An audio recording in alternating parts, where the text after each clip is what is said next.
Купила зелену картку, зекономила на жабо. І жаба не давить. Росіяни говорять про це вже 1,5 року, і от маємо знову. Ворожа пропаганда волає про наступ на Авдіївку. І хоча цей укріпрайон ЗСУ ворогу, вочевидь, не по зубах, від ранку місто відчуло надзвичайно потужні атаки. Про ситуацію на цьому та на інших напрямках фронту, про втоплені російські танки і про чудових кандидатів на премію Дарвіна та змагання зі збивання снарядів.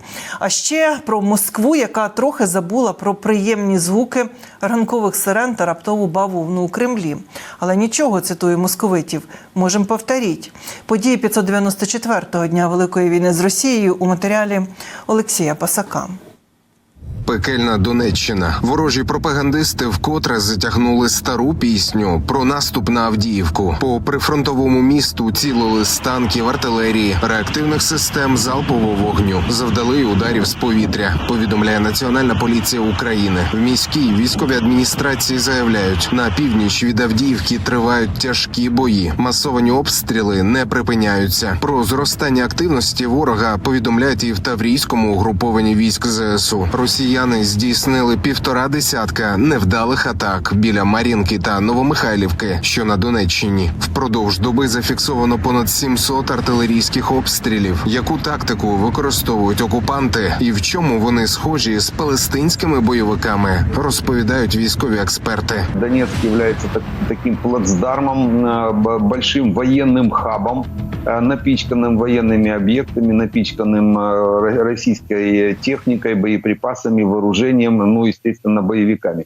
российской армии.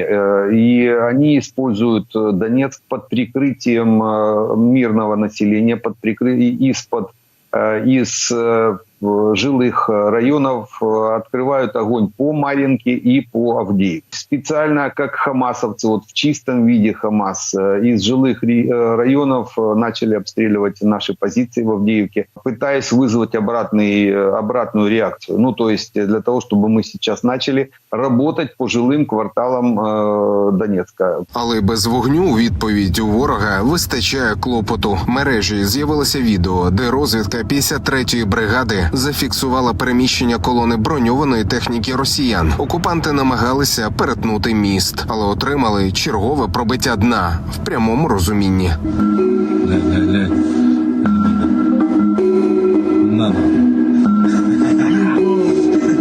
Ворог намагається контратакувати і на інших напрямках, але незмінно отримує відсіч. Про ситуацію в східному угрупованні військ ЗСУ 5-му каналу повідомив його речник. Противник продовжує нарощувати свої зусилля, зокрема поблизу Синьківки та Іванівки, які знаходяться на Харківщині, та атакує Макіївку, що на Луганщині. На Бахмутському напрямку триває наступальна операція, зокрема на південному фланзі. Там наші захисники метр за метром звільняють нашу землю, вибиваємо противника, зокрема із раніше зайнятих рубежів, які були ще зайняті під час їх зимового наступу. Зараз ми повертаємо все своє назад та вибиваємо ворога із цих напрямків. Зокрема, точаться бої там і в районі Залізної дороги, Залізниці.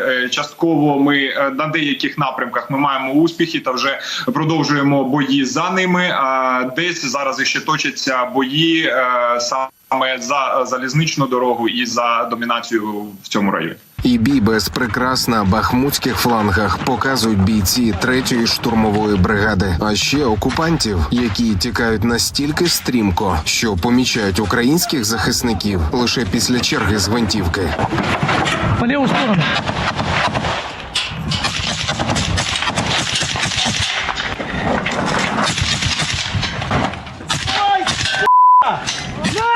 Пидорасы! Ползи сюда, безоружие! Сдавайся, уебок! Сдавайся, пидорас! Доля цих окупантів зрозуміла без додаткових пояснень. А от щодо наступного відео, пояснень хотілося більше. Чи то калібри переданих снарядів дещо відрізняються від техніки загарбників, чи то премія Дарвіна чекала на нового власника. Отак. И с другой стороны еще разок повзрывать. Давай его поменять. Давай поможем. Давай.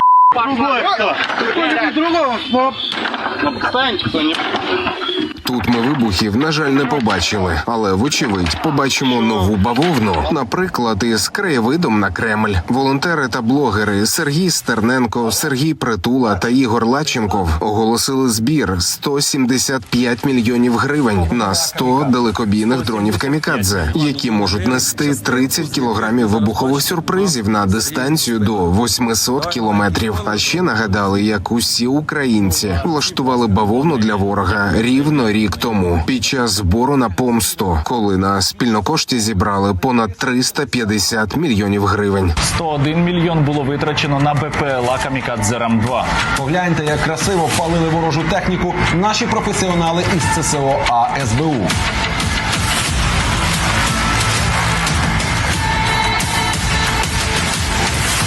На 200 мільйонів ми накупили бобрів. Архангельськ. Ти знаєш, я боюсь, що до Архангельська вони не долетять. Поки що. От тут ти, Степаненко, правий, як ніхто. Поки що. А окрім них ще 42 БПЛА «Камікадзе», які красиво відпрацювали по ворожих об'єктах. І постало запитання. А що ми тоді людям скажемо? Ми тоді людям скажемо: Москва, можемо повторити.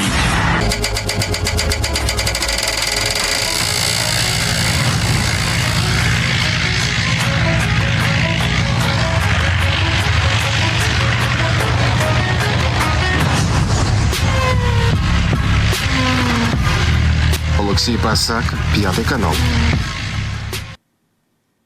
36 БПЛА випустили росіяни сьогодні по південних регіонах України. 27 з них збили наші сили ППО, звітують у Генеральному штабі.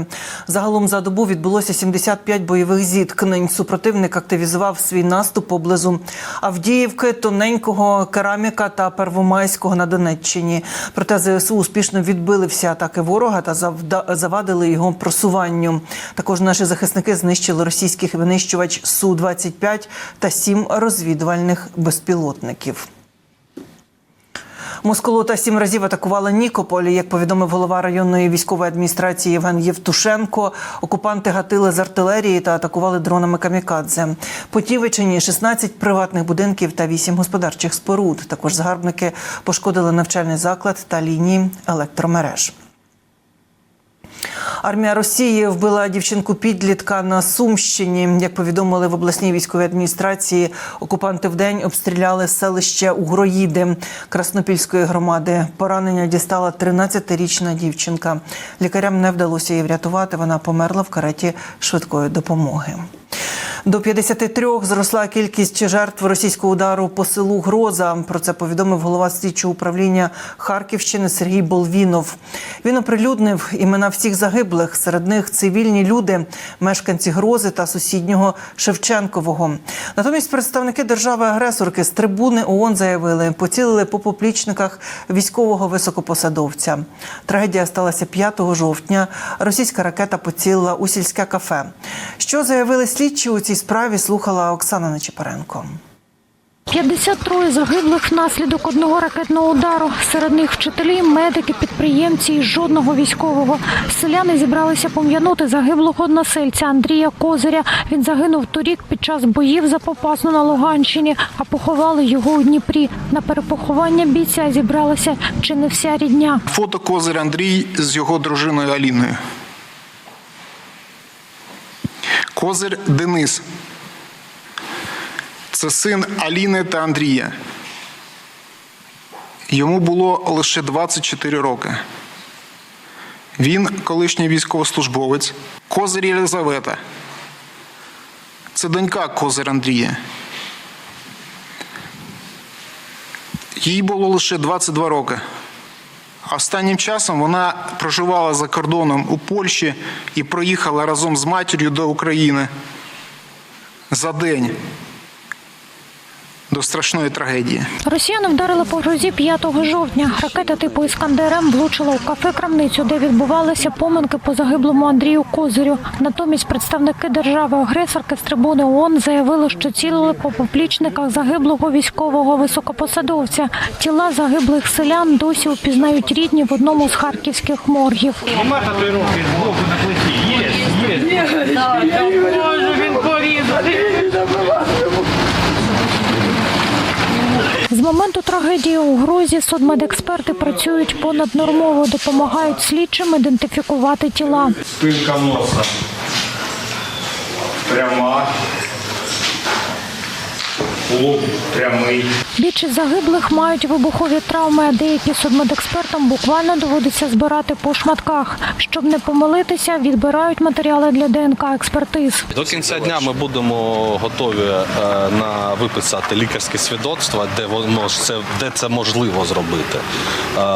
Та відібрані зразки з матеріалу для ДНК-дослідження, щоб далі зробити ДНК, підтвердити, що це за люди, і потім вже скомпонувати тіла і теж виписати лікарське свідоцтво, щоб людей змогли поховати. Надалі справа за ДНК-лабораторією. Щоб ідентифікувати кожну частину тіла, потрібно не менше 2 годин. Іноді потрібні повторні експертизи. Вже проведено майже 300 досліджень. І крапку у цій справі ще не поставлено. Оксана Нечипоренко, Антон Авіжас, Харків, 5 канал.